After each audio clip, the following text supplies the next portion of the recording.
After enjoying Thanksgiving, Crimson Tide getting a win in the Iron Bowl. The matchup becoming more interesting now with the latest news that's happened today. We'll get to that, but right now you're rocking and rolling right here. Hottest show on the streets, #1 forum for Bama football news. In my own words, yours truly, Stephen Smith of Touchdown Alabama Magazine. Glad to have you guys in here with us on a Monday. We're bringing you the show from the magic city of Birmingham, streaming this to you via YouTube. Speaking of the channel, go ahead right now, hit that subscribe button, smash subscribe right now. Get every friend, every family member, diehard Bama fan, casual Bama fan, consumer of Crimson Tide football. If you got a Bama football itch that needs to be scratched, hit that subscribe button right there. We're giving you all the intake there on your Crimson Tide. Hit that like button. Hit the like button. Give us a like on the show. Raise those likes up. Let's get this show right now. 50 likes on the show right now. Appreciate the support coming from you guys. The daily super chat go $100. Daily super chat go $100 there. All donations welcome and appreciated. We thank you for making this your show, your network, platform, channel, and space to talk Tide football. Gotta shout out my man Bill from New York already. Getting it started with that $5 donation in the super chats. Appreciate that from Bill. Turn all of those notifications on. Make sure you do that so you can get all of your news, notes, information, and material there on your Crimson Tide. Gotta shout out J.D. Long with that $4.99 in the super chats. You guys rolling them in. Getting it started here early. Thanks to you. And we got a great show tonight. Fantastic show. Want you guys being a part of it. You can do this by calling 205-448-1358. The number to call in to let your voice be made known. 205-448-1358. And one more time, 205-448-1358. Want to hear from you. But we jump into it right now. The big news coming today. Iron Bowl has got interesting for the years to come. In terms of on the field, in terms of in recruiting, maybe off the field, hopefully not off the field too, but news came today.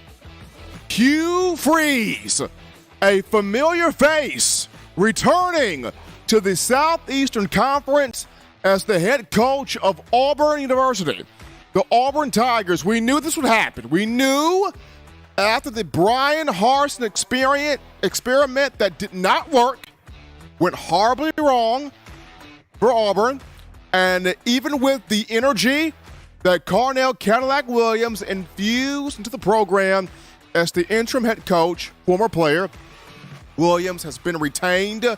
He will remain on staff, but we knew Auburn would swing for the fences, and after it was not able to close the deal on one Lane Kiffin, it went to the next viable option, bring Hugh Freeze back to the SEC. Auburn has made the hire of Mr. Freeze. Freeze at 53 years old, coming over from Liberty after spending 4 years there, 2019 through this season right here. Freeze compiled a record of 39 and 15. He's compiled a record of 39 and 15 during his tenure there at Liberty, including a 10-win season in 2015. 2020. Freeze also able to help Malik Willis, former Auburn transfer quarterback, make it to the National Football League. So Freeze, prior to Liberty, he spent 5 seasons at Ole Miss from 2012 to 2016, had a 10-win season in 2015. He actually defeated Coach Saban twice in 2014 and 2015, though some off-field things played a role in that. Recruiting violations played a role in that, and that was the reason why Freeze was let go from the Rebels. But very familiar with Coach Saban, very familiar with the Alabama football program, And like I mentioned, this Iron Bowl takes a different turn. Iron Bowl takes an interesting twist here with Freeze back in the conference and with Auburn, just due to, like I mentioned, the Brian Harsin thing didn't work for the Tigers, so now Auburn choosing to swing for the fences here. And recruiting is going to be interesting. With the state of Alabama here, huge in terms of recruiting talent. The 2022 class was stocked with, Alabama players. The 2023 class is big on talent within the state. The 2024 class is steeped with big names in the state. So recruiting battles and battles on the field for years to come going to be intriguing. And I remember Gus Malzahn, though he's now at UCF, even though, Malzahn didn't win just championships on top of championships for Auburn, the fact that he kept the Iron Bowl interesting, every other year was the reason why he kept getting contract extensions to stay, with the Tigers because of doing that, making the Iron Bowl interesting every other season. So now here comes Hugh Freeze. Now, what does he do? What does Hugh Freeze do here in this matchup? Can he make it entertaining each year? Can he make it competitive every other year? Can he make it interesting? Alabama fans, what do you think about this? Because a lot of you guys were saying, if Auburn gets Deion Sanders, that could be bad for Coach Saban at Alabama because of how Deion recruits and how Coach Prime is out there doing this thing at Jackson State. Could he carry that over to Auburn? And then you had some of you in Tide Nation thinking, well, if Auburn's able to pull Lane Kiffin, how crazy that would be. But in getting Hugh Freeze, who is one of the more innovative offensive minds in college football, what does this do for the Iron Bowl moving forward? We're going to take our first break here on the show. Don't touch that dial. We're just getting started. Upon our return, I want to hear from you, the Alabama fans, your thoughts, your conversations, a dialogue from you guys. What do you think of the Auburn hire of Hugh Freeze? Does it mean anything to you?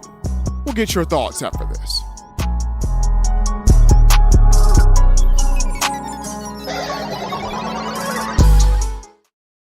Nine players have teamed up and released the Alabama Team Paper, which is a video yearbook they've put out for sale direct to fans. Now, for the first time, small dollar purchases from the fans can support the players as a group as well as a great cause, because $1 of every subscription payment is donated to the Boys and Girls Club of America. Be a 5-star fan base and support your team and a great cause with Team Paper. Check it out at teampaper.com/Alabama.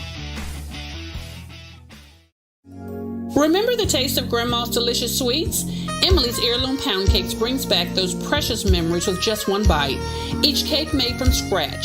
They make the perfect dessert to share with family and friends for any occasion, and ordering is easy. Visit Emily'sHeirloomPoundCakes.com. Click the online store and shop.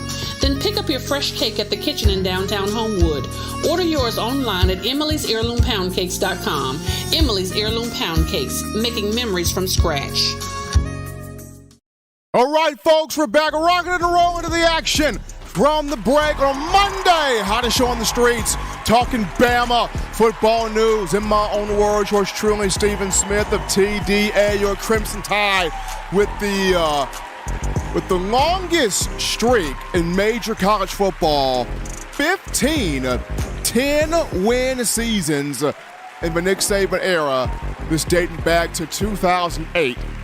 Alabama with the 49-27 win over Auburn in the Iron Bowl, inking the 10-win season for this campaign. Guys, shout out Kevlar the Welder! Kevlar the Welder with that $19.99 in the Super Chats. Remember to hit that like button. Give us a thumbs up on the show. Raise those likes up. 15 likes right now on the show. Appreciate the support coming from you guys. Daily Super Chat go $100. Daily Super Chat go $100 there. Appreciate the support coming from all of you. We go to the phone lines to grab your calls. The call segment brought to you by the Blue Wrench Gang, 205-448-1358. Now want to call in, 205-448-1358. We grab this call. You're live on the show. What's happening? How we feeling? State your name. Where you calling from? Hi, Stephen. Bill from New York. How you doing tonight? Doing great, my man, and yourself? We're cool. As far as Auburn's coach, I don't care. You know, what are we supposed to be intimidated by this guy? Oh, please. You know, what I wouldn't have liked is if they hired Kiffin, because to me, that man knows his football, his offense. He's crazy, but the guy, I can't argue with his brain and his experience. Now, what I wanted to talk about tonight is Bryce and Coach Saban. I got to say this. Let me ask you, did you see the video of him walking off the field after that game? I did, Bill. Him waving to the fans, him saluting the fans. Bryce tremendously has loved it at the University of Alabama and in Tuscaloosa, and everybody has embraced him as we should. It was one of those moments where you think, man, this is really the last time we're going to see number 9 inside of Brian Denny. No, the guy is great. The guy is just so good. And he went all out for us without the best offensive line, with inexperienced wide receivers and some questionable offensive coaches. And he did it with at least one injury. So my thing is this. I made up my mind if we don't make the playoffs, which, it's a bit of a stretch, Stephen. Of course, I want to make that more than anything. But if we don't, I hope he sits out. I hope he sits out the bowl game and makes himself millions and millions of dollars. That's just the way I feel. Now, what I'd like to see in the bowl game is, and of course it's not up to me, it's up to the greatest coach in the world, but I'd like to see Milroe in the first half and Simpson in the second half, regardless of the score. I'd like to see them split the game, battle it out, get experience against good competition, and see what they could do, And the last thing I want to talk about is Coach Saban. He came within 4 points of an undefeated season with the problems that I just mentioned, and injuries and everything else. And by the way, the 9th-rated schedule in terms of toughness in all of college football, as opposed to Ohio State, the great Ohio State. Well, their schedule was 69th in terms of being tough. We play tough teams. We do it week after week. We got to push over here and there. Other teams get one every week. Look at TCU. They're undefeated. I don't want to start cursing, but what I'm saying is, yeah, they're undefeated. Look at who they're playing. They ain't playing anybody. Steve, USC. What did that quarterback do when he played against good competition? Please. But it's going to be hard to make a case for us. I appreciate the coach trying, but like I said, with all he accomplished, as far as the naysayers talking about, the Saban era is over, I'm going to quote my man Larry Holmes, one of my favorite fighters, said about Don King.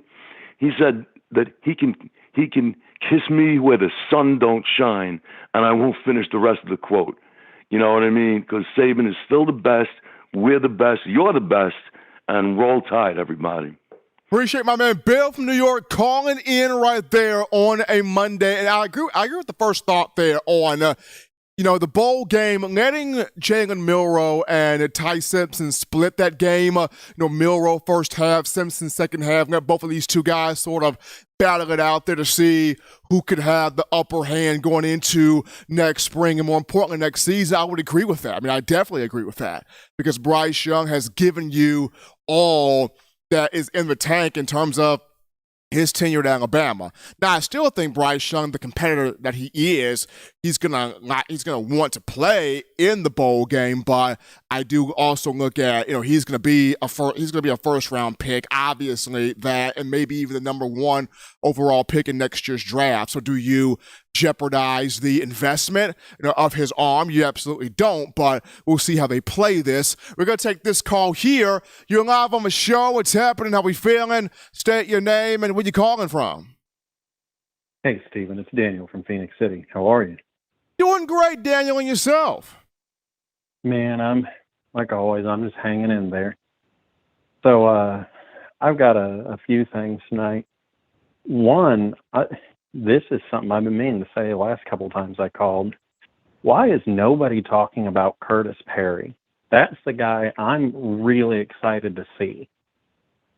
That guy, and I remember our own Justin Smith, who does a phenomenal job recruiting scouting analyst for TDA. Justin Smith spent a lot of time with Curtis Perry on the recruiting trail last year and coined him the most violent high school player he had ever watched coming out of Pike Road High School here in Alabama. So I don't know why more people are not talking about Perry. I know he needed to put on just a little bit more weight, but I think next season he is going to be a factor in this defensive line rotation.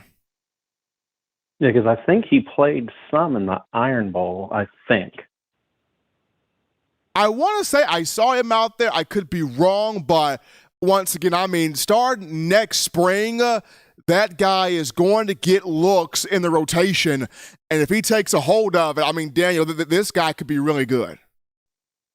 For sure. I mean, I remember, like you said, Justin was super high on him last year, so I'd like to really see him get worked in, and I'd just like to see what he could do. Now, moving on, concerning the playoffs, I was talking to a buddy of mine, and I just think it's really crazy that we're in this situation. For one, I mean, we're at the mercy of the committee, but I'm really interested tomorrow to see if we're 5 or 6. And I mean, the fact that a 1-loss Ohio State could possibly fall behind a 2-loss Alabama, but I don't even think it's a question. You know, the strength of schedule, who they played, Penn State, and Penn State's Penn State. I just don't think they're the quality of even, you know, Michigan or Ohio State. It's just not there. And they got blown out at home. And I'm biased, admittedly, but how could you put that loss, that's embarrassing like that, over the 2-loss Alabama at the buzzer? It's going to be crazy, Daniel, to see how the committee goes about deliberating this for the thing that you just mentioned. This is an Alabama team that a better strength of schedule. This is an Alabama team that you, if not for a missed field goal against Tennessee, and if not for a 2-point conversion against LSU, we're looking at an undefeated Alabama team that, despite undisciplined moments throughout the season, despite injuries throughout the season, despite incompetence in terms of play calling throughout the season, this is an Alabama team that still finds itself right there. It's crazy to think about it. Of all of the stuff, this is a Crimson Tide team that literally finds itself right there. And if it ends up at number 5 tomorrow night by the committee, you look at very little chaos would have to happen for Bama to slip into number 4, if not higher. Right, and that's I'm honestly, again, biased. I'm going to call BS if they don't put Bama at 5. I just that loss for Ohio State, and what's the guy from Michigan that didn't even play? I can't think of his name. The running back, Blake Corum. Yeah, he didn't even play, and that's their main guy. So I mean, that just adds to it, and I just, in my mind, I just see tomorrow Bama at 5, and I'm just hoping and praying. And you and I both know that if Bama goes to the playoffs, that's just like last year. That's when everything seemed to get serious, and I would really, really, really, really just love to see that. And also, beside that, pertaining to the Hugh Freeze thing, you know, that's an interesting hire. I'm obviously not an Auburn fan, but I really like Cadillac. I think those guys there loved him. I mean, they would have ran through a brick wall for that guy. I feel like Cadillac kind of got messed over there. I feel the same way, Daniel, just due to Auburn was in complete disarray. The Brian Harsin experiment was a flop. I mean, they were in complete disarray. And you bring in a guy that played for the program, a two-time 1,000-yard back, legend, if you will, as an interim coach. And Cadillac brought so much energy the last half of the season to this team. They were winning football games, and he put them in a situation where, hey, you know, you beat Alabama, you become bowl eligible. Like, he gave Auburn life, and not looking at that, evaluating that, and at least giving that guy the opportunity to be the head coach. Very disappointing right there, but appreciate my man Daniel from Phoenix City for calling into the show, giving his thoughts there. We grabbed this call. You're live on the show. What's happening? How we feeling? State your name. Where you calling from? What's going on, Steve? It's your boy Elijah from Jersey. How you feeling, man? Doing good, man. Everybody's eyes and ears will be glued on the committee tomorrow night to see what does the College Football Playoff Committee do here. Yeah, I think Bama ends up at number 5, you know, just based on how Ohio State lost. You know, they got their tails whooped pretty good. So I think Bama, they stick it out at number 5. Man, I'm just getting back in town. I was out there at the Iron Bowl, had really good seats. Fiance got me some real good seats, lower level, you know, row 4. I mean, she did you right, man. She did you right. Yeah, I can't complain at all, man. She put me right there. And I gotta say this, Steve. You know, I'm glad I got the chance to see. I'm glad I got the chance to see, Steve, it firsthand. You know, I'm gonna say it what it is, Steve.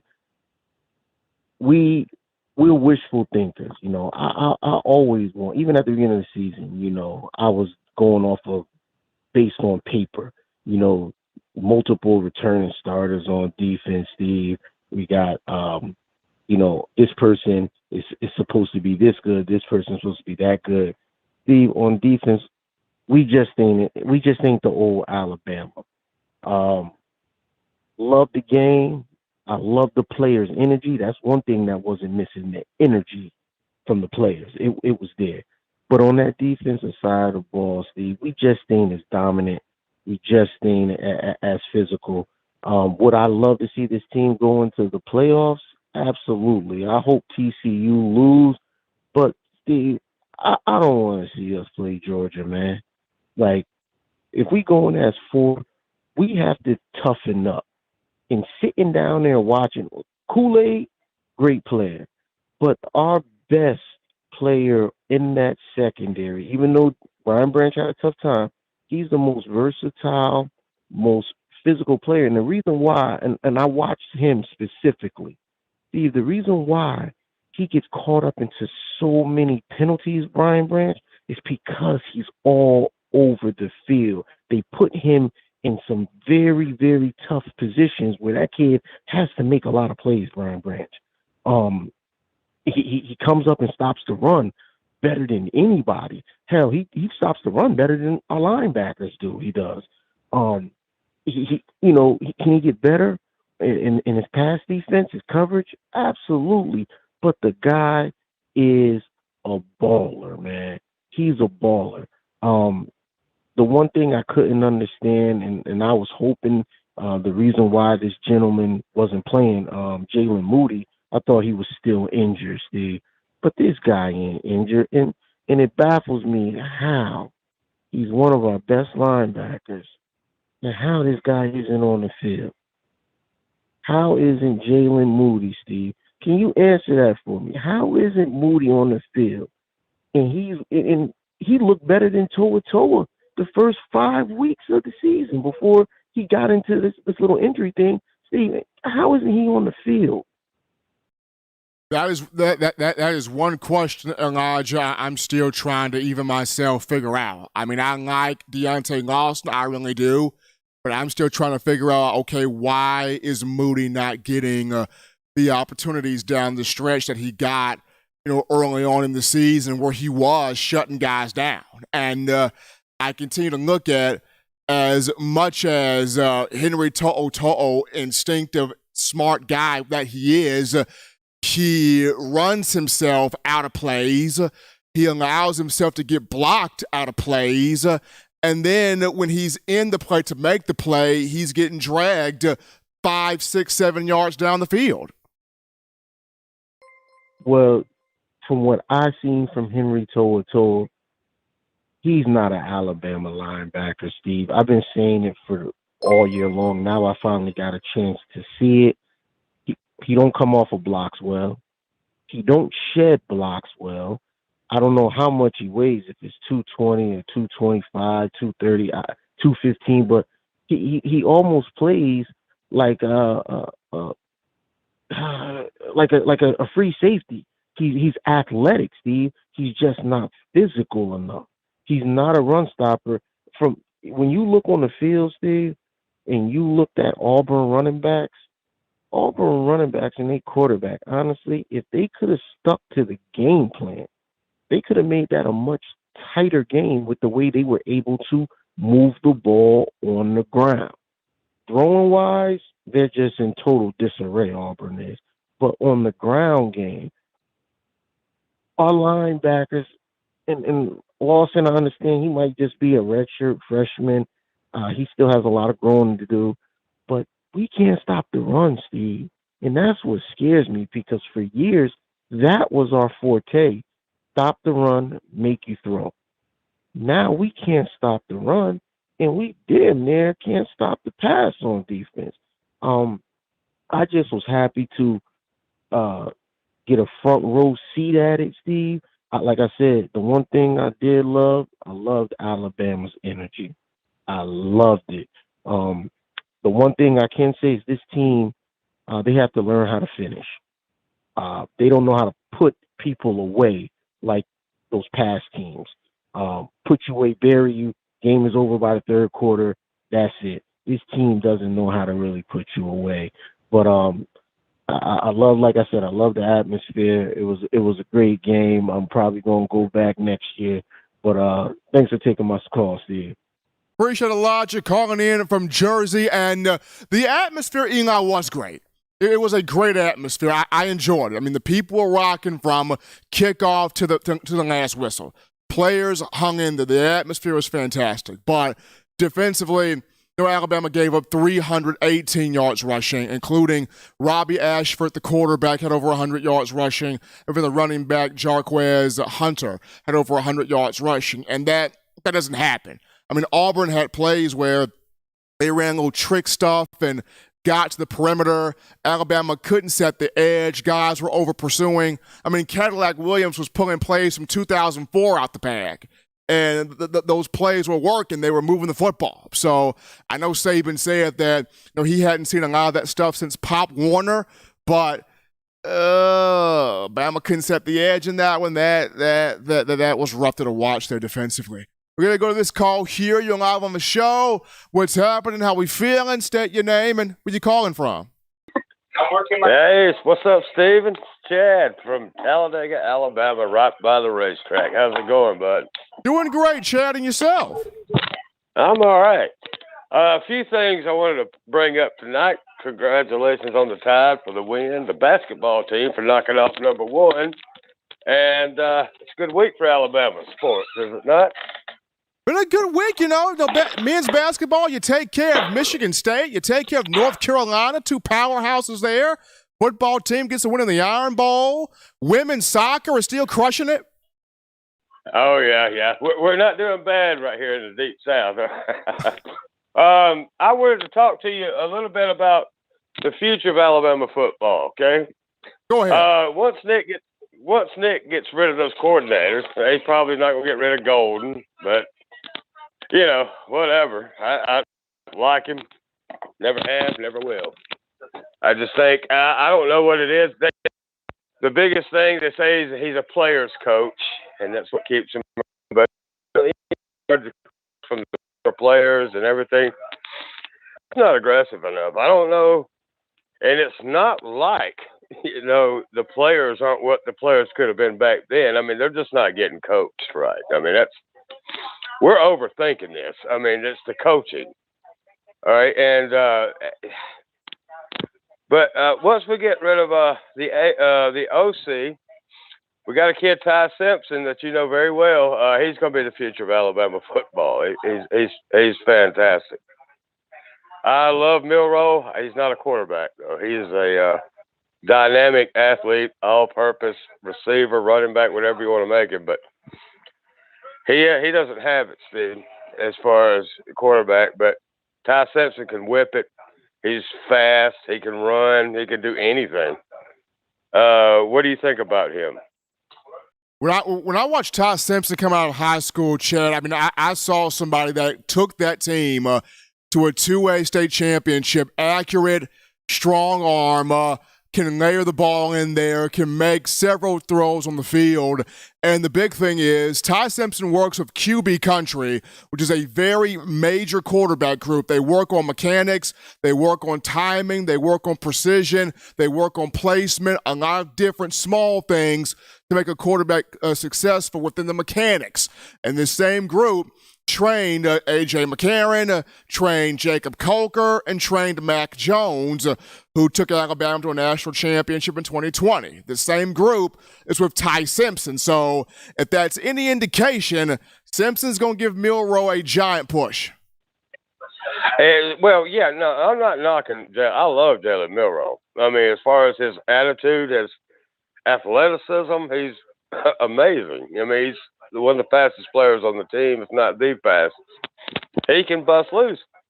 I just don't think now this could be like when he goes back to pass, Steve. It seems like he's just not comfortable. Like he has to emphasize his throws. He has to. I don't know if he's just throwing. So if he's so strong up top, it doesn't look natural when he throws the football. Does that make sense? It does, and that's something that he's got to work on. He's got to get better with. It's that, but I think also you look at Bill O'Brien. I think there were so many times Bill O'Brien tried to make Milroe play like Bryce Young, and you can't do that because that's two completely different skill sets and two completely different players. So a lot of this is going to come down to if O'Brien's not retained and you go out there and you get another offensive coordinator, who do you pick up? Because based on who do you pick up determines would that be a better fit for Milroe or would that be a better fit for Ty Simpson? Yeah, well, I think both of them. I mean, I think Milroe's a little faster. I think he'd be more dangerous as far as just a straight-up RPO, like the Cam Newton offense of Auburn. That's Milroe's cup of tea. I mean, I think he would do very well play calling like that. Maybe we can get Gus up there or something. But no, seriously. I mean, if Milroe is going to be our starter, I would love an OC that really complemented his skill set. I mean, we need to go back to more running the ball anyway. I think so. I've been thinking that for the last, 2 or 3 years. I think we've gone a little too pro-style, passing-happy football team, which it's fine. But, Stephen, this whole year, if you haven't noticed, it takes us 7 seconds to get a pass off. The receivers, and they're good, they're just not. Bryce has to buy time, and they have to reroute to get a pass to be complete. Have you noticed that, Stephen? I've noticed. Bryce, like he just. Go ahead. I'm sorry. Chad, I've noticed that, and that also goes back to a point I've made earlier about the route concepts being called. You wonder why are we not seeing more shorter concepts, more short slants, more short slants, more screens, more jet sweeps, more pop passes, more shorter routes to where the receivers can quickly get to the spot, turn, give Bryce Young a target, and it's completed faster instead of these routes that take so long to develop. Right. Hey, look at Georgia. I mean, look at their passing concept. It's so basic. It's slips to the tight end, screen pass, sweeps. I mean, it's just so like what they did that when they tore Oregon alive. It's yards after the catch for them all night long. It wasn't, hey, we're just going to go deep and burn you. No.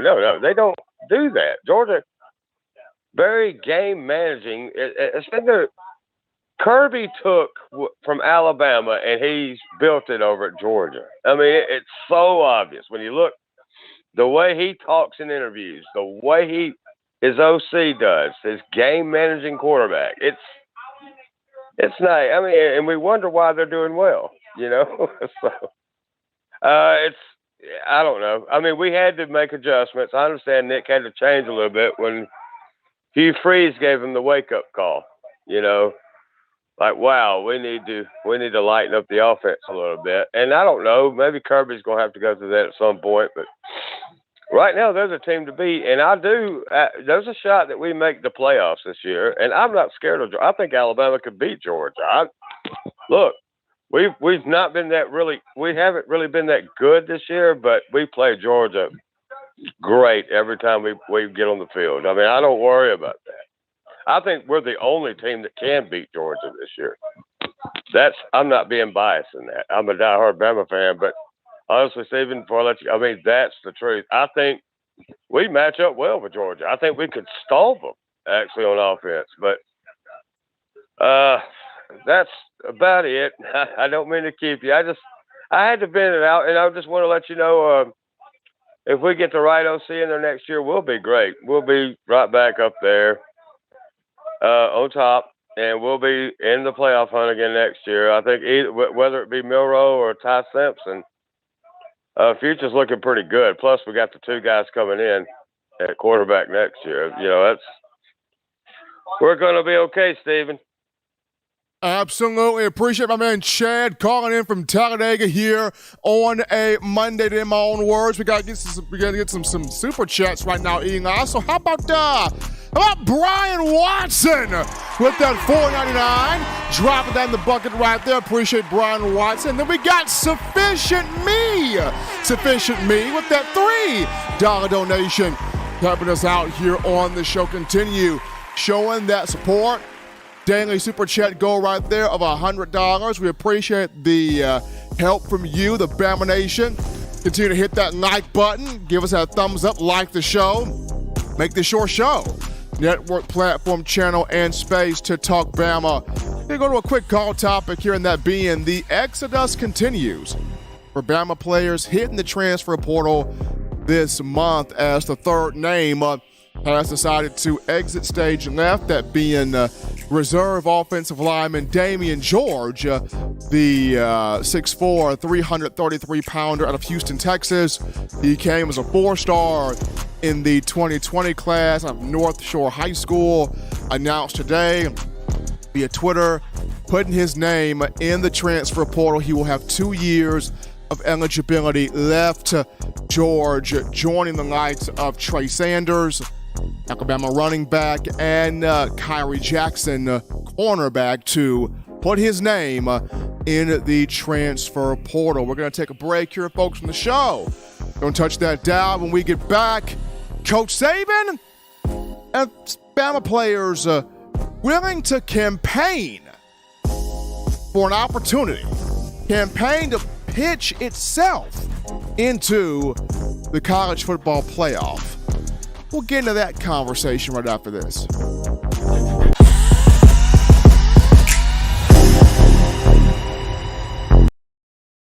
Touchdown Alabama Magazine is Alabama football's premier publication. A subscription to Touchdown Alabama Magazine is the perfect gift for any Alabama fan. For exclusive news and information, recruiting updates, a free annual print magazine, and more, go to touchdownalabama.com and click join. Only $7.95 per month, or pay $74.95 for a full year subscription. That's a yearly saving of $20.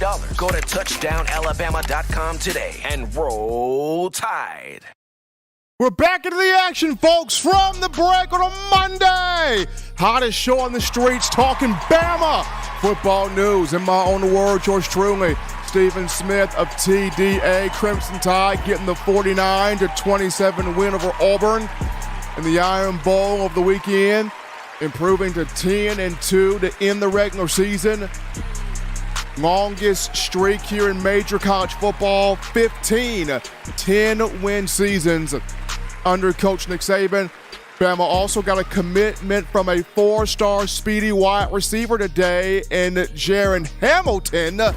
He gives that yes to the Crimson Tide. I believe he's for 2024, Eli, 2024, 23.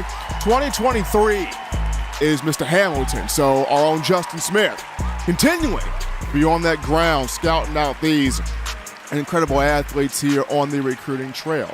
Continue to hit that like button.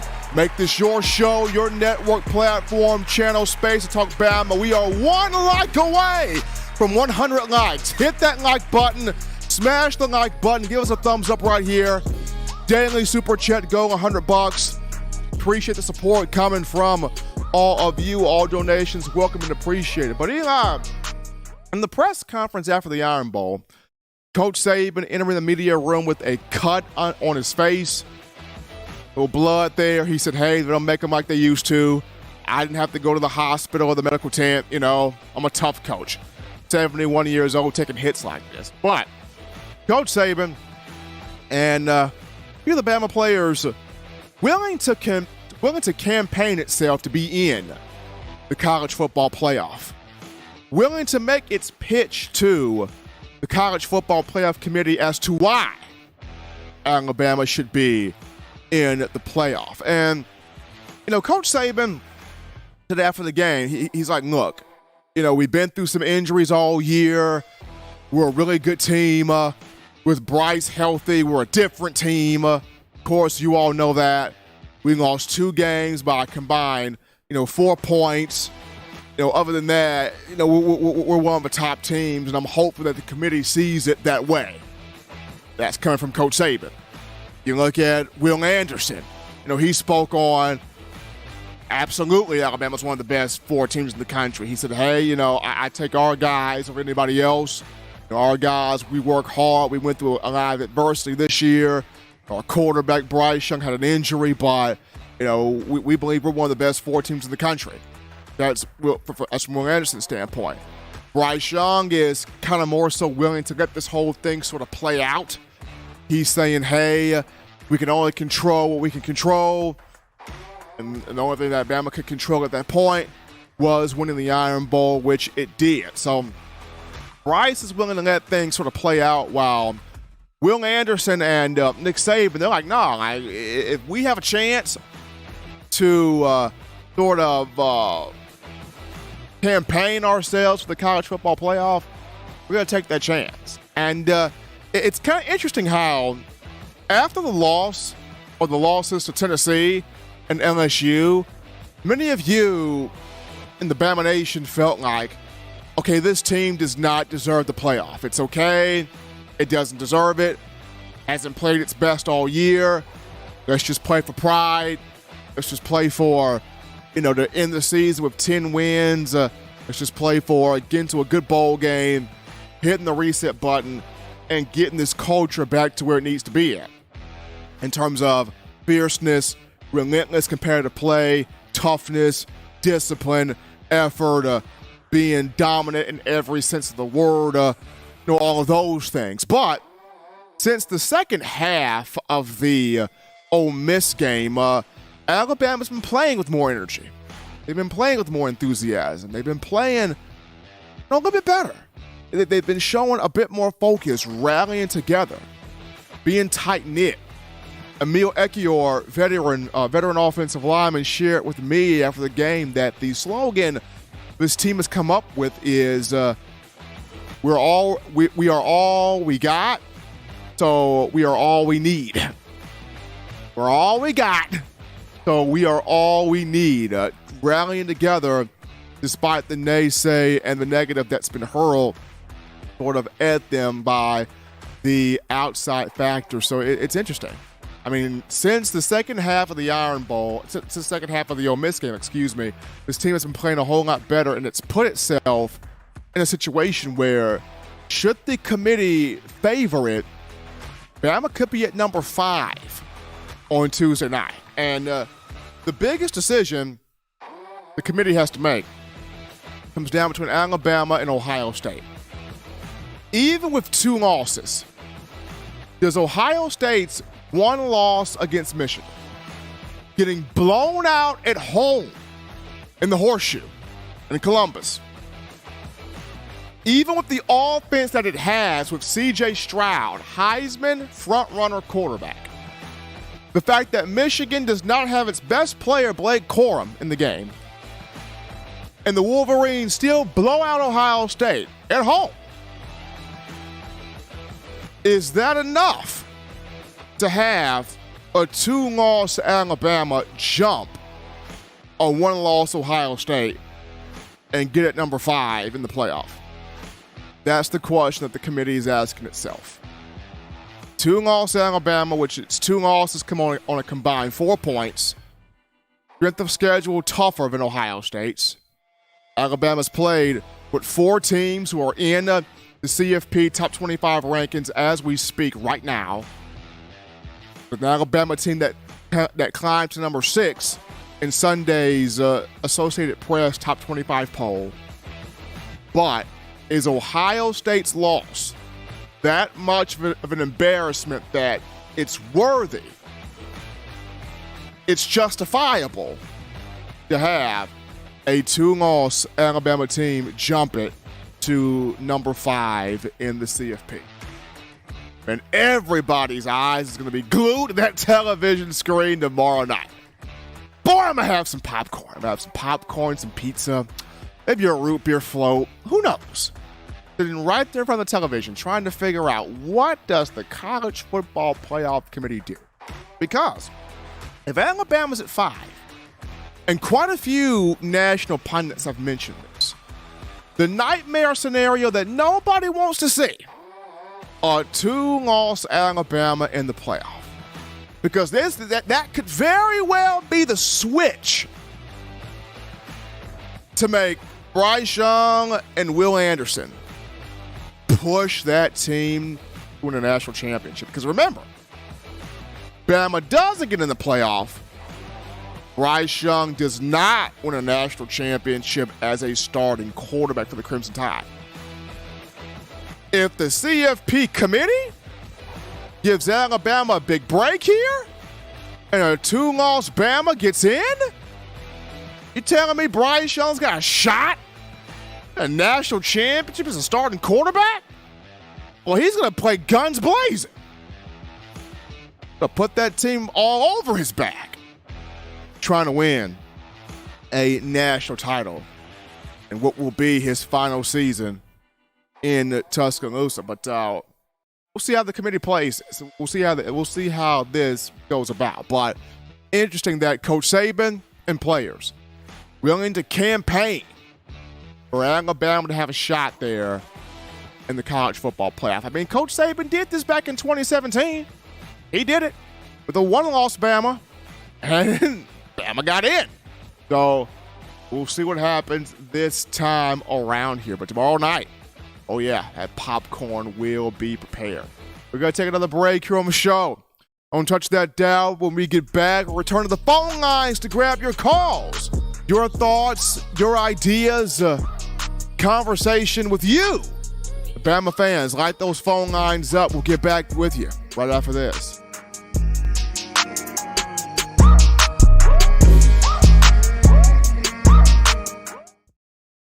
Every sports fan deserves the proper representation. Whitwell Sports introduces to you the Title Towel. Wave that Title Towel in the air like you just don't care in support of Nick Saban and the Alabama Crimson Tide. Only $9.99 and it lasts a lifetime. Head on over to whitwellsports.com and get your Title Towel today. Touchdown Alabama Magazine is Alabama football's premier publication. A subscription to Touchdown Alabama Magazine is the perfect gift for any Alabama fan. For exclusive news and information, recruiting updates, a free annual print magazine, and more, go to touchdownalabama.com and click join. Only $7.95 per month, or pay $74.95 for a full year subscription. That's a yearly saving of $20. Go to touchdownalabama.com today and roll Tide. All right, people, we're back. Rocking and rolling in here to the action from the break. Hottest show on the streets. talking Bama football news. In my own words, yours truly, Stephen Smith of TDA. Continue hitting that like button. Give us that thumbs up. Hit the like button. Make this your show at 127 likes. Let's get this to 150 right here on the show. Appreciate you guys hitting that like button. Daily Super Chat go $100. Daily Super Chat go right there. Appreciate the support there coming from you. All donations appreciated and valued. We're going to go to the phone lines right now to grab your calls. Call segment brought to you by the Blue Wrench Gang, 205-448-1358. The number to call in to let your voice be made known, 205-448-1358. We grab this call. You're live on the show. What's happening? How we feeling? State your name and where you calling from. What's up, man? What's up, man? What's happening, man? What's going on, Uncle Charles? What's happening, man?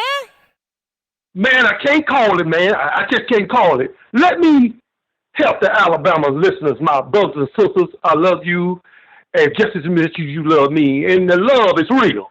So let me just say this. When we lost to Tennessee, what did the Tennessee fans do? They quickly come in our chat. They said we cried to the referees. We did all this boo-hooing. Well, I want to ask Tennessee fans, who you crying to?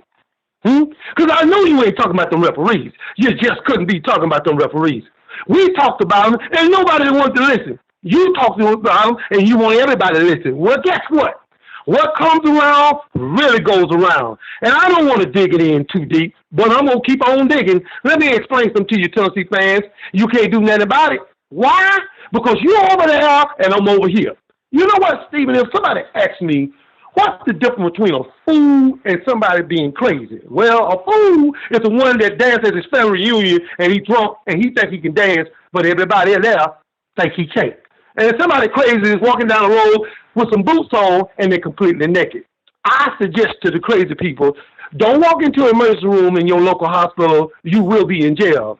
But if you go in there drunk, they'll give you some medicine. This is how it works. This is what it is. Let me say this. Alabama deserves a chance, a shot. And I will be glued to the TV, whether you want me to or not. It's what it is. We had a tough schedule. We lost to a combined of 3 points. Now, they saying that we lost 2 losses. No, I said we got 1 loss. Because that man out there, what you call, if you want to call him a referee, was pumping his hands when they were throwing flags. You know what? I say this. If you're an enemy, then act like the enemy. Don't act like my friend. Let me say this, and I want to tell everybody this in closing. We deserve a shot. We are the Alabama Crimson Tide. On our record alone, on our history alone, we deserve a shot. Because they don't want to see us. Trust me, you don't want to see us. Because you know what's going to happen. Let me say this. I got a friend of mine from back in the neighborhood, the old neighborhood. His name is Cookie Bell. Cookie Bell was what you call a quintessential community drunk. And it ain't like he didn't want to be. This is who he was. And he come by my mama's house and said, Cookie Bell, how you doing? I'm doing good, Steve. She said, Cookie Bell, when you going to cut them toenails? He said, I tried. You tried? Well, you didn't succeed. Let me explain something to you. This guy here, this guy was amazing. He the only one could put some socks on and turn them into leg warmers, walking around with razor blades on the end of his legs. This is what you do. This is the people I know. These are people I deal with. And then I hear people saying, well, we need to defund the police. Are you crazy? Are you insane? I've just seen a fool outside my window with a gun in one hand, a wine bottle, and a happy head. You might not need the police, but I sure do. And that's all I got to say. Roll, Tide, roll, and we will be in the playoffs. If we don't, we still have a successful season. It is what it is. We just got to play hard. We just got to stand up. And Alabama Nation, don't give up. Don't give up. Don't ever give up. No matter how bad it is, don't give up. And that's all I got to say. Appreciate you, bro. Absolutely. Uncle Charles calling in here on Monday. Got my laugh of the day. Eli is seriously crying. Somebody get Eli some Charmin, please. Eli is literally crying in the other room. But we got to get Eli some Charmin. We're going to take this call here. You're live on the show. What's going on? How we feeling? State your name. Where you calling from? Hey, man, this is Robert from Mobile. Robert, what's happening, man? Hate to burst everybody's bubble about the Alabama playoffs and what's going to happen tomorrow, but The guy mentioned Tennessee, and the other callers seem to have forgotten about Tennessee, but Tennessee is the elephant in the room. How are you going to put Alabama over ahead of Tennessee when they beat us in the head-to-head, and not only did we lose to them, but they also beat the other team that we lost to, and in the same condition, LSU, Death Valley, at night, they win that game handily, whereas Alabama loses it. There's just no way you put Alabama above Tennessee, and Tennessee has the better win over. They beat Alabama, so it's a good win over a good team, and then they beat LSU. At the time, LSU was a good win. So it's sorry, folks. It'll either be Ohio State or Tennessee that'll take the fifth spot. Let's be honest with ourselves. When Alabama had the same resume as Tennessee, we'd be screaming bloody murder if they put Tennessee over us. So it's going to be Tennessee. If USC, I guess, would be the team that loses. That would get in. That everybody's wanting will lose. If they lose, we could have somebody else a shot to get in. It'd be USC. But if they lose, it'd be Ohio State or Tennessee. There's just no justification to put Alabama ahead of Tennessee. None that I can see. So it's we had our chance, and we just let too many games slip away. And I agree with everybody else. Alabama was just one switch away from being able to beat everybody, running the table, but we couldn't get that switch flipped. And we had just had one elite receiver, Amari Cooper or Jalen Waddle or another Devontae Smith. Just had one elite receiver. We could have ran this, but we just didn't. No elite receiver. A questionable play calling from Bill O'Brien. He finally wakes up during the Iron Bowl to get creative. Then we're scratching our head. Well, where's this been all season? And we got Pete Golden's defense. Sam doesn't have an answer for a decent run team or running quarterback. They let Auburn run over us Saturday, but disappointing. It was close. And the worst part is there's no elite teams, that are just unbeatable head and shoulder. And I agree with your other call. Alabama could beat Georgia. They could beat everybody. But they let too many games slip away. Bad play calling at the wrong time. It plays at the wrong time. We make one fewer mistake in either the Tennessee game or the LSU game, just one less mistake, they win those games, and we're undefeated. But we could never stop making those one less mistakes. Made just enough mistakes, just enough errors to cost us games. And that's how the season went. And we didn't have enough talent to make up for those mistakes like we normally do. But I hate to burst everybody's bubble, but the committee can't possibly put Alabama in over Tennessee. There's just no justification for it. The Tennessee's resume is stronger, and it's I don't even know why they're below Tennessee's below Alabama right now. They really shouldn't be. And if it comes to shove, most likely, if I'm the committee, I put Tennessee number 5, and they'll be the one waiting to see if USC falls out. But it's unfortunate. Bryce will be leaving without being the starting quarterback for a national championship, but it is what it is, guys. All right, man. Appreciate Robert from Mobile calling in right there. And you look at the season that Tennessee has. The resume for the Volunteers under Josh Heupel is a strong resume. And I just go back to Eli. I go back to that game quite often, and you were there, Eli, with Justin, and how ruckus it was at Neyland Stadium in Knoxville. And you think about if adjustments would have been made in that game defensively, if plays would have been made in that game offensively, a few less penalties. Will Reichert has had a very good year, but the missed field goal, if that would have went through, I know a lot of if and would and should and a lot of the what if scenarios, but you can't help but to think sometimes if thing A, B, C would have happened, how much different could we have? How much different could the situation be right now? But we're gonna take this call. You're live on the show. What's happening? How we feeling? State your name and where you calling from. Hey, Steven. This is Cici. Hey, can you hear me okay? Because I'm on a rooftop right now. I can hear you just fine. Awesome. Hey, roll tide. Hey, so I, you know me. I like to call in and speak facts. I did want to first kind of piggyback off of the comment that we just heard. There is no way in any shape or form that Tennessee should be ranked higher than Alabama. Now, we know how this works. If Tennessee hadn't lost to South Carolina, not even just lost to them, but gotten blown out by over 20 points, I think almost 30 points, then, yeah, it would be a different conversation. It doesn't work like that. That's not how that works. Tennessee lost to an unranked team by roughly 30 points. I mean, that in itself, they had already lost to Georgia. So that in itself, if they were going to rank them higher than Alabama, they would have done that earlier, or I think last week. So that's not happening. We know that that's not how that works.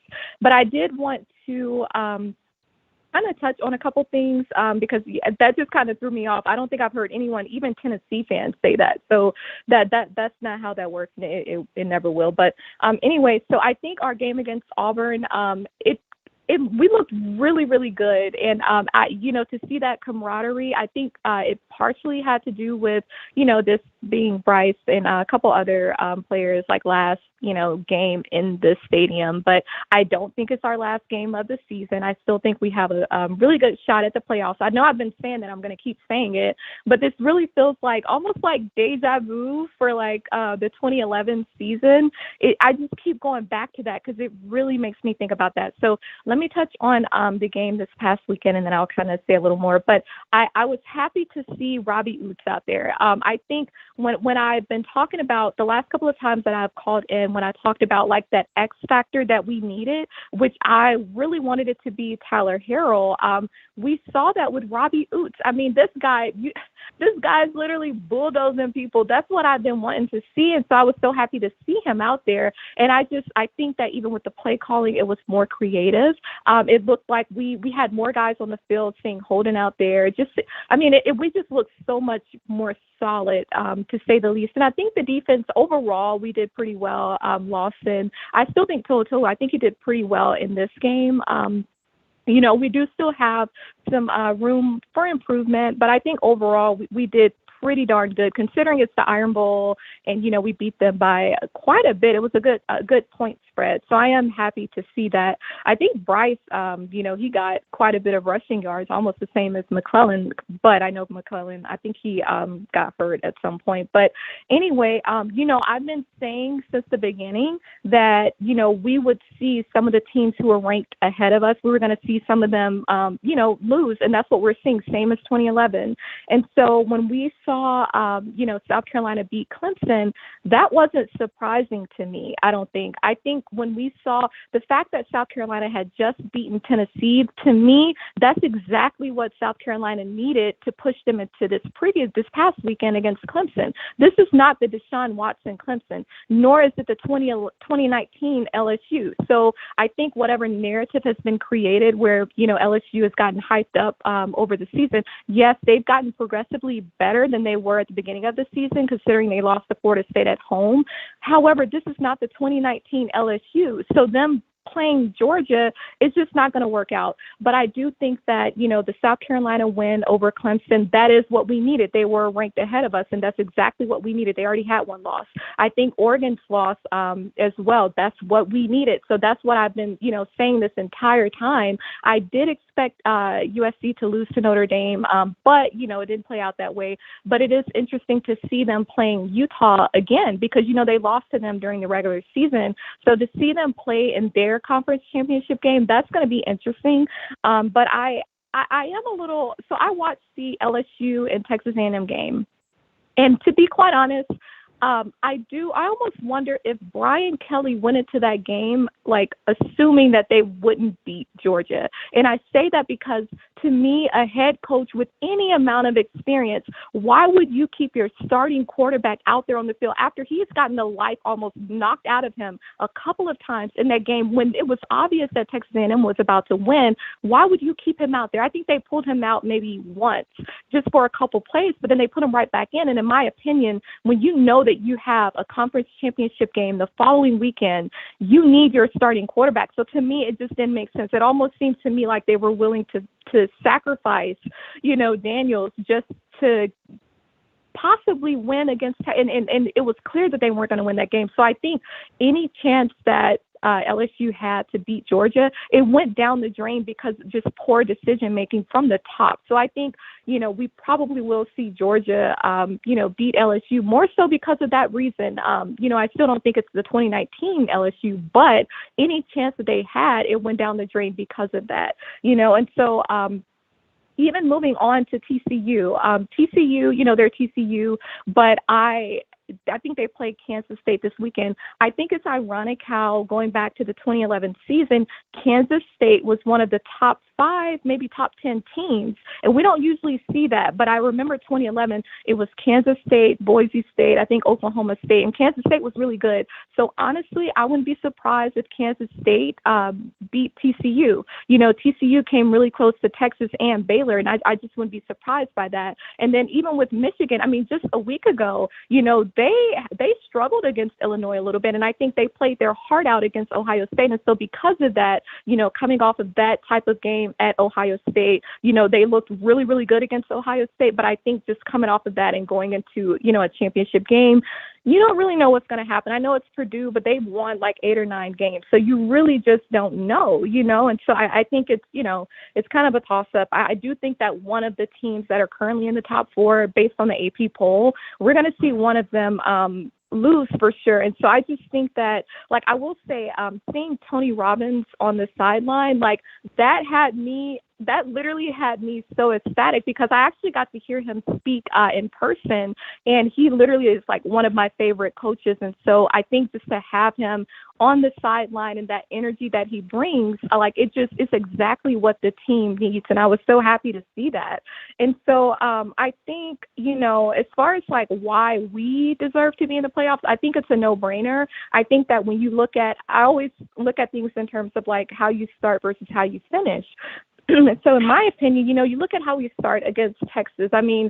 Literally, it's just, Utah State, we looked really good. But then Texas, we looked like we had a lot of things to work on. But then look at how we finished the regular season against Auburn. You do see some improvements.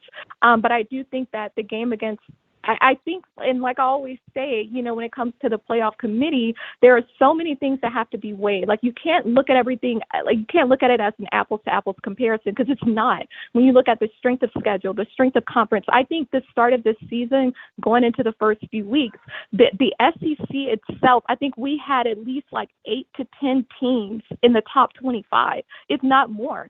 So if you really want to look at it and you really want to break it down, you can't necessarily compare it apples to apples. The only way to actually do that, it's not going to be to expand the playoffs. That's not going to do it. The only way to do that is to actually kind of mix up the regular season schedules where you have a TCU play a Georgia in the regular season or a Utah play an Alabama in the regular season.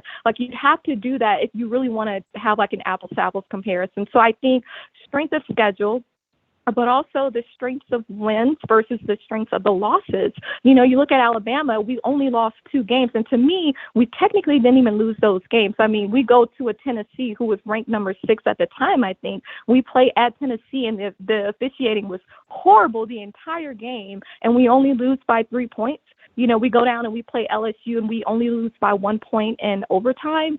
How do we not deserve to be in the top 4? You think about the adversity. Most teams after that first loss would have given up. You would have seen, the dynamic change, and it would have been a lot of chatter. We didn't see that. What did we do? We actually, kind of gathered around each other. And I think the players, they found a way to win despite the poor coaching. And to me, that's a championship team. You still find a way to win. You don't look for excuses. Yeah, we could have sat there and blamed the officiating for the Tennessee game or, just whatever, and we could have just fell off the map. That's not what we did. we continue fighting and we continue growing, and you see the results. The Iron Bowl, that's a big game. That's a game where it doesn't matter if Auburn is ranked or not. We've seen that in the past. So I do believe that we deserve a spot 100%. I think when you look at Ohio State and how they got literally like tore up at home, to me, that's embarrassing. And so you consider that, and also the fact that their conference is not that strong. You can't even look at Penn State this year, or even Michigan State. It's just not the same, and it was never the same as the SEC. So I think that when you put everything into perspective, people want to say, and they call themselves Alabama fans, but I'm just kind of getting tired of it, because you hear some people say, well, I wouldn't want to see this Alabama team go up against Georgia. Well, who is Georgia? You mean the same Georgia that let Kent State score all those points on them, or the same one that struggled against Missouri or even Mississippi State? So I don't want to hear that. I think that Alabama, we have that standard. I think that we're kind of getting back to that. And I think we have the mindset of whatever it takes at all costs. You know what I mean? And so I think the SEC, you always hear it just means more. Well, it does. But I want the players to try to figure out, what does this really mean to them? It's not just another ring. It's not just getting the 19th national championship. What does this really mean? This means that we send off Bryce Young, the best quarterback, in my opinion, that we've seen in many years. We need to send him off on a high note. He was the Heisman winner last year. To me, he still is. And so I want to see us literally finish not just the regular season. We need to finish all of this, everything that we've worked for. If you're a Bama fan, be a Bama fan. Period. We don't, because there's enough negativity out there. So I don't want to hear nothing about, well, Tennessee does it. No, they don't. They lost to a South Carolina unranked team by over 20 points. They can sit down somewhere. LSU, they don't deserve to be in there, and that's it. Like, I don't know. I don't understand. To me, it's like it's simple, But I think that some of the people who call themselves Bama fans, but then they want to say, oh, well, we don't need to play against the Georgia. Who is Georgia? Who is your? They're playing the standard that we created. How can we not go in there and beat them? So I don't want to hear that. We so-called lost to Texas A&M last year, but then look at what we did to Georgia in the SEC championship game. So I'm kind of riled up. I'm amped up because I see what we have. I see a championship team in them, and I think that they see it too. And I don't think that we need to just hang our hats on the idea of us going to the playoffs. So that's why I even created my own YouTube channel, because I like the game as a whole. Football as a whole. I am biased, of course, for Alabama, but football as a whole. And I've been watching all these teams, and I just see Alabama is still a top 4 team. You mean to tell me, with the poor coaching that we had this entire season, plus the poor officiating in that Tennessee game, with all of those factors, any other team would have lost to Tennessee by at least 20 points. What did we do? So we should have won that game. I think the playoff committee, with all things considered, if things are done the right way, then we will be a top 4 team. And whether we see that tomorrow or we see that, Sunday, we will be a top 4 team. So I know I said a lot, but, what do you think, Stephen? I think 3 things here. Even number 1, she has got to be on the Alabama coaching staff. Number 2, make some room on the college football playoff committee for her. Or number 3, go ahead and just make she the commissioner of college football. Either one of those 3 things should be implemented there in writing. Appreciate her calling into the show, Eli. She gave us a lot to think on, a lot to dwell on, a lot to carry on with this conversation in terms of the college football playoff. We're going to grab this call here. You're live on the show. What's happening? How we feeling? State your name and where you calling from. Steve, what's up with you, man? This is Jay from Florence. Jay, what's going on? Jay, before you start, I know you are not happy with Georgia Tech not getting O'Brien, but the hope of him in the NFL, it's still alive. Well, Steve, man, I'm from the real rude. Why we need this man to get a job to get him gone? Man, fire his blank. I don't care if he eat or not. We got to pay him to leave anyways. Get him the blank gone, man. What we got to worry about him getting a job for, man? You came over here and ruined our program. Go ruin somebody else. Don't ruin nobody else. Just sit back and get a check and get the blank gone, man. Man, that's been one thing that's been killing me, man. Why this man got to have a job to get fired? Let's just fire him. When I done got fired before, Steve.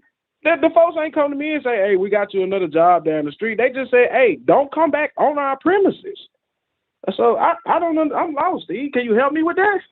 I mean, the contract for O'Brien is only $1.1 million, so it ain't like Alabama can't eat that. They can eat $1.1 million and go ahead and cut the tie. Do it. I'm confused on that, but man, my ball coaches always told me, you handle your business. You ain't got to worry about nobody else handling it for you, right? Man, we had a chance that Tennessee game. Y'all, everybody want keep talking about officiating and blah blah this. Hold on, man. All I know is you had the ball. You had the ball for Tennessee kicked that game-winning touchdown, game-winning field goal. So what is, like you run the clock out and you kick the ball. I don't understand where we get where this fantasy world come in at. In the playoffs, man, we need TCU and USC to lose. That way Ohio State and Bama can slide in there, and it'll be Georgia 1, Michigan 2, Ohio State 3, Bama 4. That'll be the biggest TV raise, Georgia versus Bama, Michigan versus Ohio State. I mean, that you need TCU and USC to lose, guys, for us to get in there. But you got to handle your own business now. I don't know about you, Steve, but I wasn't fortunate enough to ever call nobody when I got into a fight. I had to go and fight. How about you, Steve? I mean, for real, man. Hey, brass knuckles, man. Brass knuckle up. I don't know what all this. Oh, we deserve it, and man, listen, man. 10 wins, 15 years in a row. Even when you don't do what somebody expected you to do, you still pretty damn good, Steve. You still, you doing stuff that's what it is, 140 some schools or something like that. Man, you one of one. The only one to ever go 15 in a row, 10 games. Come on, man. We got to be proud of what we got. You handle your business, you to be where you want to, but let's just be proud of what we got, Steve. And shit, man. What Bryce? What's his rookie deal gonna be? We need to try to penny up on some NIL money, beg him to come back, Steve. We can pay you this, and you can go get it next year. Come back one more. I mean, as much Jay selfishly as I would love to see Bryce Young come back. I mean, Bryce is looking at good $50 million pro contract in the future, next few months. Now, kind of hard to turn down a $50 million contract. Yeah, you right about that, Steve. Yeah, man. I'm just talking for me, Jay. I mean, if this was me and Bryce Young situation, and my mother, Ruben Smith, is about to look at a $50 million contract, my mom would probably faint, get back up, refaint, get back up, and go to the hospital and be like, if you don't sign that piece of paper, you better. I'm saying, though, she just saw 10 this year, though. So we money don't scare us. That ain't nothing. And I know I can probably double down on them 10 if I go back, but that's just me being selfish. But what Nick need me to go on and do it for him? What's taking so long? Because everybody else making coaching moves. He need me to go. I don't think how far Florence is from Tuscaloosa, because I sure can make that ride and about go 3 and get hours. to knocking on some doors. And, okay, that ain't bad. That ain't bad, Nick. I'll take the hit on the gas. Y'all, let me go escort these folks out. I need to go to Bill's office personally. Hey, once again, Jay, 3-hour drive, man. Hey, we putting it on you. Man, come on, man. We need to go and get this, man. Hey, it's over with, Bill. You're gone. Pete, you're gone. And we going to go and start our coaching search now. We're going to bump up some guys that we got inside to go ahead and finish out the bowl game.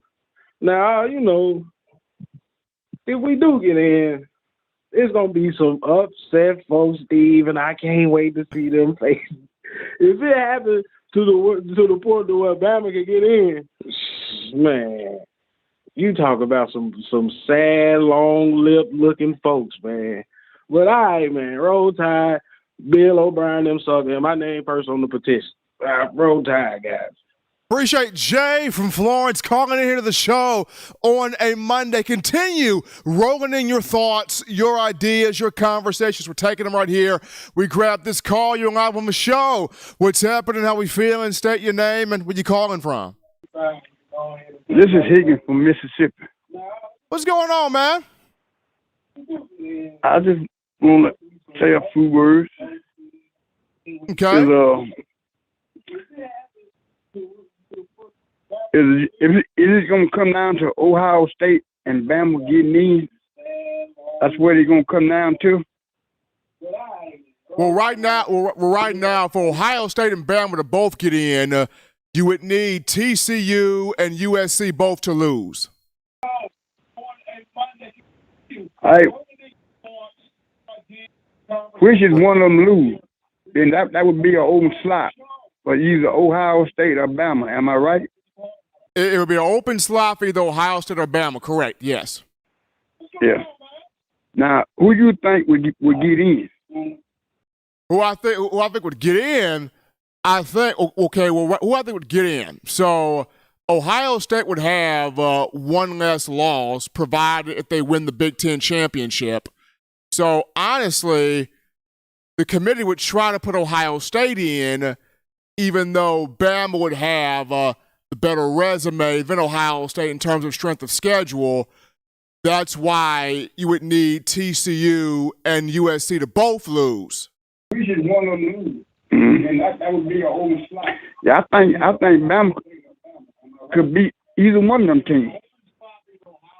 Bama could beat Ohio State. Bama could beat Bama could beat the TCU or USC, but the committee has a decision to make, and they'll make that decision. Appreciate that call. They come from my man out of Mississippi, giving his thoughts here on the show on a Monday. We're going to grab this call. You're live on the show. What's happening? How we feeling? State your name and where you calling from. I'm Jimmy from Portland, Oregon. Jimmy, what's happening? Can you hear me? Good. Yeah. I just want to say, is it Robert from Mobile, Alabama? Yes. 3 callers ago. Probably the clownish call ever on your show. I mean, Tennessee had 63 points put on them, the highest in the history of college football, a top 5 football team. In 2.5 minutes left in the ball game, according to Beamer, they thought about going for 70. So that's the most clownish call I've ever heard. It must be T. Martin's daddy, because that was the stupidest call I've ever heard on the show. And on the talk of goading, O'Brien, and this coaching staff, everybody needs to chill out. There ain't no sense of firing nobody now. They're gone. Why get up on the airwaves and cause issues? They're gone. I mean, that's a fact. They're gone. Don't worry about it. Chill out. They're gone. Don't worry. This coaching staff will be overhauled. There'll be at least 5 of them. They're going to be gone. Gone. So, hey, chill out. And, Robert, you're a clown, buddy. You're a clown. See ya.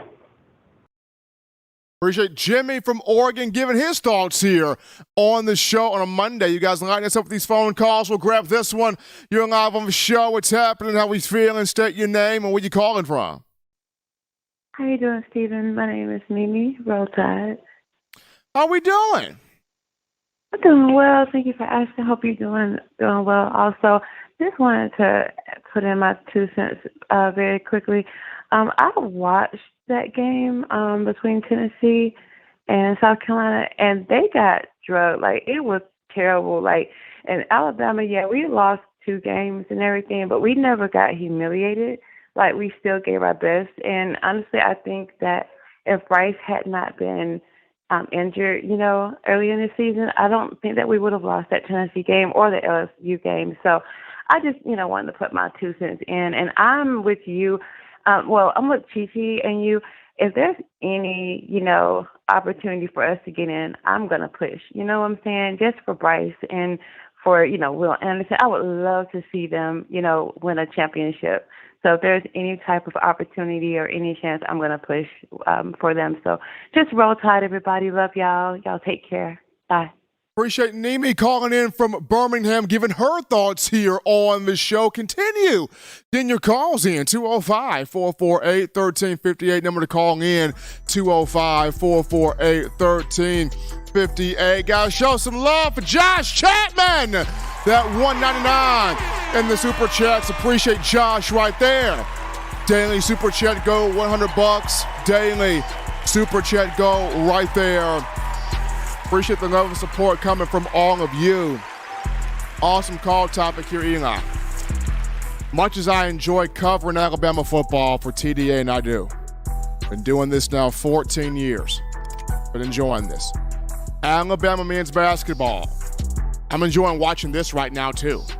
Nate Oates and this team on Thanksgiving weekend beating Michigan State. Tom Izzo, Sparty, beating them. And then beating the number one team in the country, a blue-blooded North Carolina, in overtime. Nate Oates, he got a team. This team, length, strength, athleticism, they can shoot it, got power down low, guys are bulked up. I mean, Eli, probably the shortest guy on the team is Javon Quinterly at 6'6". That guy's at 6'8", 6'9", 6'10". I think there's a 7-footer on this team. Crazy. Brandon Miller, that boy nice. That nice. The Mark Sears kid transfer from Ohio State, pretty good. But that Brandon Miller, boy, nice. I like Gurley. Bediako's gotten stronger. When does Darius Miles get back? December? When Darius Miles, the high flyer, when he comes back, oh, mama, yeah. Waiting for Darius Miles to come back. But Bama men's basketball, Nate Oates. I mean, if you would have told me that Bama would play Michigan State, UConn, and North Carolina in the same week and take 2 out of 3, I thought you'd be crazy. I thought you would have to be drug tested if Alabama would play all 3 of them teams in the field night invitational and go 2 out of 3. Bama went 2 out of 3. All right, so that's big ups there to Nate Oates. Bama men's basketball. All of these guys can tell. I got to catch some games this year. I got to make my way into Coleman Coliseum. Gonna watch those guys. Gonna take our final break from the show and touch that dial. When we get back, we'll get into a conversation about Billy O. OB, Bill O'Brien. Yes, the college programs that looked at him as a potential candidate are off the table. But is going back to the NFL the big thing now for O'Brien? We'll wrap up loose ends after this.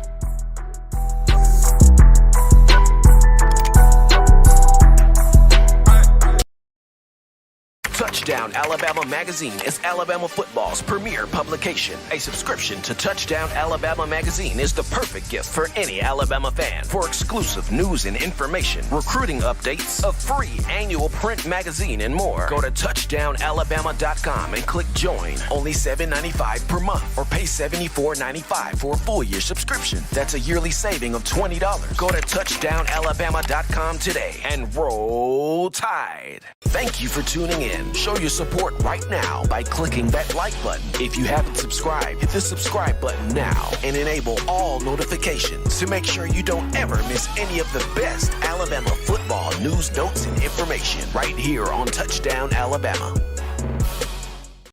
All right, people, we're back into the action from the break. Number one show, Talking Bama, with you. In my own words, yours truly, Stephen Smith of Touchdown Alabama Magazine.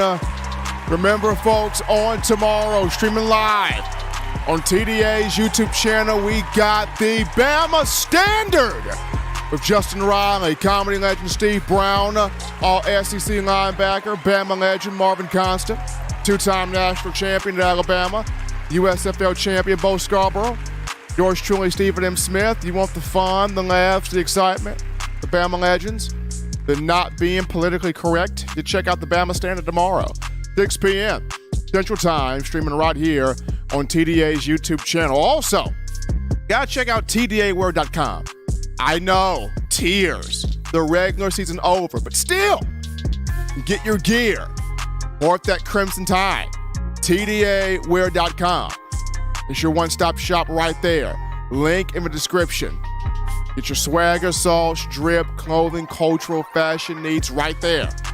TDAWare.com. Show that support for Coach Saban, University of Alabama, the student athletes, and us here. Touchdown Alabama magazine. But now, Eli, here we go. Bill O'Brien, OB, and what is his next move in terms of coaching here? So, for OB, we knew that throughout the season, there were several collegiate programs that had Bill O'Brien down as a hiring candidate for a head coaching vacancy. Whether it was Nebraska, Wisconsin, Georgia Tech, Arizona State, those four in particular had O'Brien's name listed there. And for a while, we kind of all thought Georgia Tech, here's the team. Jay Batt, former deputy director of Alabama Athletics, goes to the Yellow Jackets as the athletic director. And we're all thinking, okay, Jay Batt is going to hire Bill O'Brien with Georgia Tech. That was the thought from the reports out there. That was the thought. Unfortunately, Georgia Tech has went to another guy. So Bill O'Brien not going to get the spot there at Georgia Tech, despite so many programs showing interest in him. So what does this mean for the 53-year-old who Alabama hired in 2021 to a 2-year deal that goes through February of 2023? What does this mean? Well, the NFL is still an option for Bill O'Brien. I remember Albert Breer, NFL reporter, one of the best out there, if not the best out there for the Monday Morning Quarterback, spoke on O'Brien potentially to the New England Patriots. That's an option right there. He and Bill Belichick, a great relationship. There have been conversations, rumors, speculation that O'Brien wants to return to the NFL. I can see that being that he's a pro coach, spent years in New England, spent 6 years with the Houston Texans as a head coach and general manager. So we can definitely see the NFL happening here for OB. It's just the last 2 years, him in Tuscaloosa. And I mean, yes, Alabama's averaged 40 points a game in both years that he's been in Tuscaloosa. Yes, the Crimson Tide won a Southeastern Conference championship last year.